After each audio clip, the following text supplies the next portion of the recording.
وخاتم النبيين صدق الله العظيم. زما قابل قدر قابل احترام مسلمانان ورونو، پرون 24 تاریخ باندې چې کوم سپریم کورټ فیصله کړله او په هغې کې مرزایانو له قادیانانو له کومه ازادي ورکړې شوې ده، نو 7 سپتمبر دا لکه څنګه په پاکستان کې یو روشن یو روښانه ورځ وه، نو د 24 جولای دا په پاکستان کې یو د تیارې او یو د ظلمت او د تاریک ورځ او تاریخ به یادېږي. او د هغې وخت د هغې کوم پارلیمنټ او هغې چې کوم حکمنامه جاري کړې او کوم قانون هغه پاس کړی چې مرزایان هغه ځان ته مسلمانان به هم نه وایي، خپل د مذهب د هغې پرچار هغه به هم نه کوي، او کلمه او شاعر د اسلام هغه به هم نه استعمالوي. او د دغې قانون او د دغې د آیین د دفاتو د هغې خلاف هغه سپریم کورټ of پاکستان او د هغې سربراه فایز عیسی نو هغه چې کوم فیصله هغه وکړه، نو دا د مسلمانانو د هغو په عقیده باندې یو سخت ضرب هغه یې ولګو، او د نبي کریم صلی الله علیه وسلم د شفاعت د هغې نه که توبه یې ونه وکړه نو د هغې نه ځان محروم کو. دا خبره دا د ایجنسو والا او دا خبره د کوم خلق چې هغه خبرې هغه رسوي، نو چې د دنیا خبرې هغه رسولی کېږي، نو دا یو دینی چې دی نو خبره ده چې د نبي کریم صلی الله علیه وسلم د شفاعت د هغې نه ځان هغه دغه محروم کو. د 40 کاله مخکې چې کومه فیصله او یا د دې نه زیاته هغه مخکې کومه فیصله شوې وه، نو دا داسې یو اچانک یو فیصله هغه نه وه شوې. دا د تقریبا د 1880 نه پوریسته دا چې دی نو جدوجهد و. 1880 د هغې نه وروستو هغه جدوجهد و، او په 1974 کې دغه جدوجهد دا تکمیل ته رسېدلی و، او دې کې په زرګاو خلق هغه شهیدان شوی دی. د ختم نبوت په نوم باندې په 1953 کې په لاهور کې په هغې کې زرګاو خلق هغه شهیدان شوی دی. د دې نه علاوه نور فردن ډېر د ختم نبوت او ډېر د مشران هغه شهیدان شوي دي. دا لودیاني صاحب او دغه شان نور چې دی نه زمونږ مشران هغه د دغې وجې نه چې هغو به مرزایانو باندې کتابونه لیکل او د مرزایانو خلاف هغه به بیانونه کول، نو دې مرزایانو زمونږ ډېر لوی مولانا مفتی جمیل خان صاحب شانته دغه رنګې نور زمونږ په کراچۍ کې ډېر د ختم نبوت د هغې مشران هغه دو شهیدان کړي دي. او الحمدلله چې هغه وخت سره اکابر او بغیر د تفریق نه ټول سیاسي جماعتونو چې هغې کې ټول سیاسي جماعتونه که هغه پیپل پارټي که هغه مسلم لیگ که هغه NP هغه وخت سره چې کومې پارټۍ هغه وي که هغه مذهبي پارټۍ هغه وي، ټولو په هغو باندې یو اتفاقي طور باندې متفقه طور باندې دا د دارالاسلام د هغې نه خارج کړي وو، او داسې هم هغې نو خارج کړي. د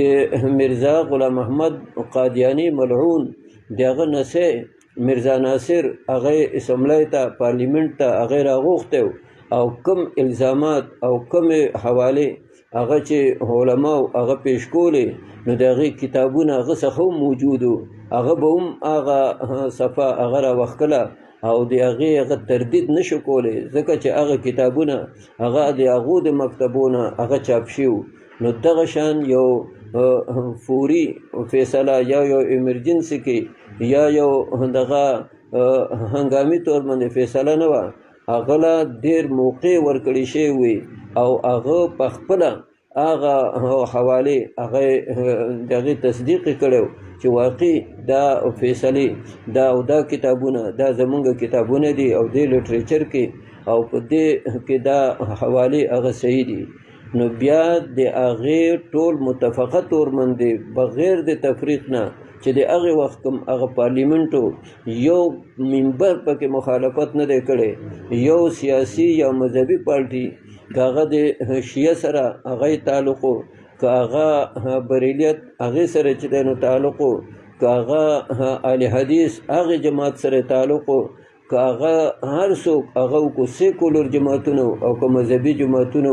نو په یو اواز هغې باندې دا مرزایان غیر مسلم اقلیت هغې قرار کړي. اوس چې دومره کاله د 1974 نه وروستو په 2024 کې چې سپریم کورټ کومه فیصله وکړله، نو دوی وایي چې موږ د پاکستان د آئین محافظ یو او موږ د پاکستان محافظ یو. نو دا خبره هغه واضحه شوه چې دو نه د پاکستان محافظ دي او نه دو د آئین محافظ دي، بلکې دو د خپل ځان محافظ دي چې اوس فیض عیسی به لږې میاشتې وروستو هغه به ریټایر کېږي. نو دا به په یورپ کې دا به په مرزایانو باندې یو ډېر لوی احسان وي چې ما خو تاسو له داسې یو سهولت راکړه، داسې یو فیصله هغه مې وکړله. لہذا بغیر د تفریق نه د مسلمانانو په حیثیت سره زمونږ دې ځای کې د چا به یو جماعت سره تعلقي، د چا به بل جماعت سره تعلقي، ولې د ختم نبوت په عقیده باندې زمونږ هېڅ تفریق هغه نشته دی او زمونږ هېڅ خبره هغه نشته دی. که مونږ ته مشران هغه هدایت هغه راکړي دي چې تاسو مظاهرې وکړئ، تاسو احتجاج وکړئ، ولې که بالفرض زمونږ مشرانو مونږ ته دا نه وی ویلې، نو دا زمونږه د عقیدې خبره ده، دا زمونږه فرض دي چې بلا تفریق هغه به مونږ دی کې هغه خپل د مظاهرې د هغې اظهار هغه به کوو او د خپل نفرت د هغې اظهار به کوو. که چېرته صوبایي حکومت دا کړی یا مرکزی حکومت هغه کړی نو د دې خبره وه، لیکن دې ته عدلیه ویلی کېږي. نو دې وجه نه د عدلیې نه د هغې نه داسې فیصلې چې هغه د قرآن نه هم خلاف دي، هغه د حدیثو نه هم خلاف دي، او هغه فیصلې هغه د پاکستان د آئین او د هغې وخت د پارلیمنټ د هغې چې کوم قانون هغه پاس کړ دی، دا د آئین د هغې هم توهین دی، دا د هغه متفقه پارلیمنټ د هغې هم چې توهین دی، او دا د نبی کریم صلی الله علیه وسلم د ناموس رسالت د هغې توهین دی. لہذا سبا د جمعې مانځه نه وروستو په بټګرام په مین بازار کې چې جمعې بازار ورته وایي، دې کې به مظاهره هغه شروع کېږي بره تر های سکوله پورې یا تر کالج اسکول پورې، هسپتال ډسټرک هسپتال پورې، او د هغې نه به بیا هغه ختم نبوت چوک په مین بازار کې هغې باندې به د دې یو دغه اجتماع کېږي، او کم نه کم وخت هغه به اخلو د دې لپاره چې خلقو ته هغه مریضانو ته یا مسافرو ته هغو ته تکلیف غني. خو موږ به د الله دپاره د خپل نفرت د دې فیصلې د هغې اظهار دا زموږ فرض دی، دا په موږ باندې لازم ده، او موږ ټول د دې هغه تمدار یو چې نبی کریم صلی الله علیه وسلم هغه زموږ شفاعت به کوي. نو چې زموږ دومره نشو کولی مسلمانانو ورونو په واورئ چې دومره نشو کولی چې د نبی کریم صلی الله علیه وسلم د هغه په ناموس باندې هغه جمع کېدی نشو، هغه بازار ته نشو راتللی، او خپل ځان هغه مصروف په دکانونو کې یا په نورو کارونو کې مصروف ګڼو، او د دې موږ سره هغه دغه اهمیت هغه نی. نو موږ به څنګه مسلمانان یو؟ په ناموس رسالت باندې جنگ یمامه تاسو وګورئ، په دومره دغه شهدا دا په یو غزا کې او په یو ځای کې ټول یو طرف ته ټول شهدا د نبی علیہ السلام د بدر نه واخله تر جنگ یمامه د 12 هجری پورې ټول چې د شهدا هغه راواخلی، او بل طرف ته د جنگ یمامه چې د شهدا هغه راواخلی. نو دا د هغې نه 2 حصې هغه چې دی نو هغه زیات دي. نو د ناموس رسالت د هغې مسله بیا په فتح د مکه کې چې کومو خلقو شرک کړی کومو خلقو صحابه هغه شهیدان کړي دي هغو دپاره د معافی اعلانو ولې چې چا چې ناموس رسالت د نبی کریم صلی الله علیه وسلم توهینونه کړي نو هغو دپاره څه قسم چوټ هغه نه او د الله د طرف نه هغه دا حکم چې د دوی سرونه ځینې خلق هغه په حرم کې دننه د خانه کعبې د هغې غلافونه چې دی نیولي ابن خطل او نبي علیه السلام وی که د دې بیت الله غلاف نیولی ولې د قتل کوي او هغه ځای کې د بیت الله شریف د دیوال سره چې دی نو قتل کړ دی نو دا یو اهمه مسله ده او مونږه ټول سراپا احتجاج او مونږه د دې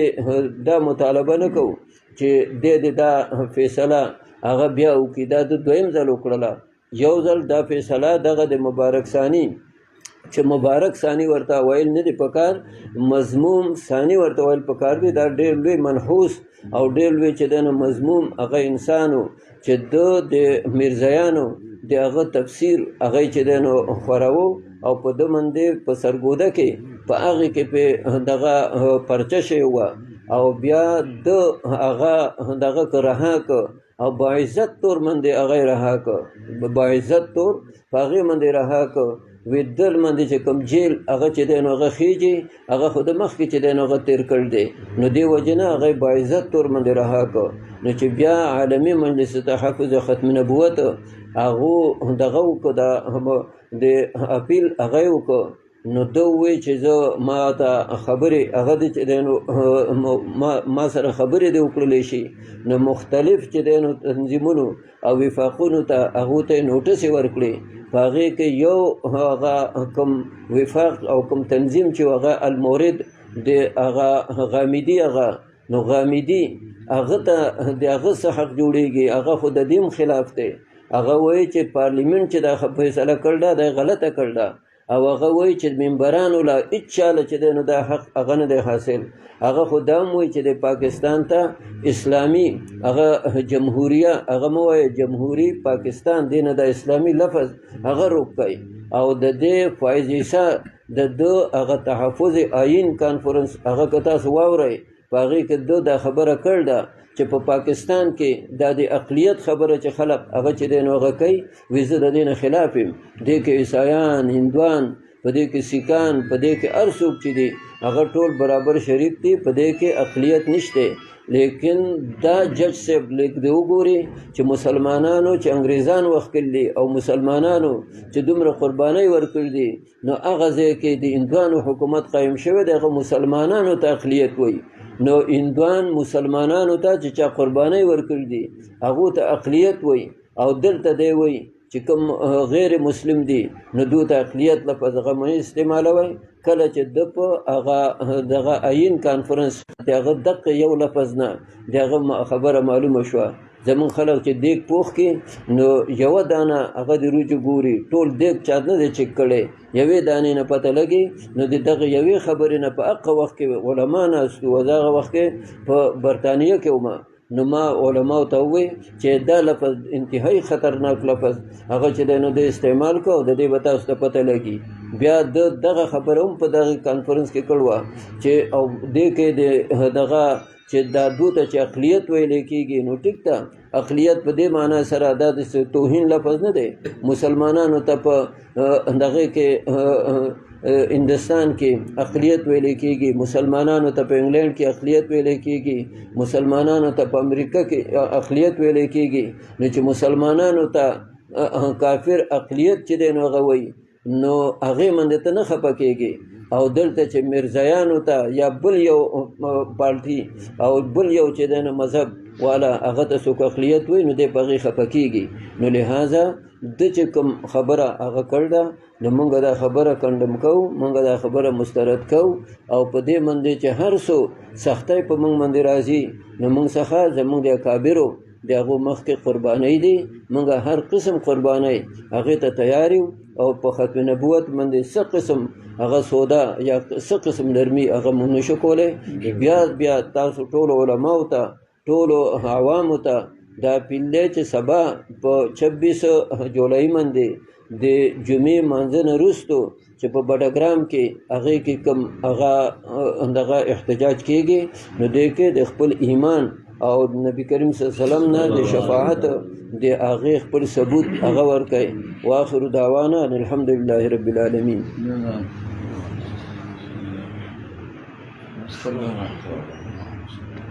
نو وایي که نه سره څه خبره وشوه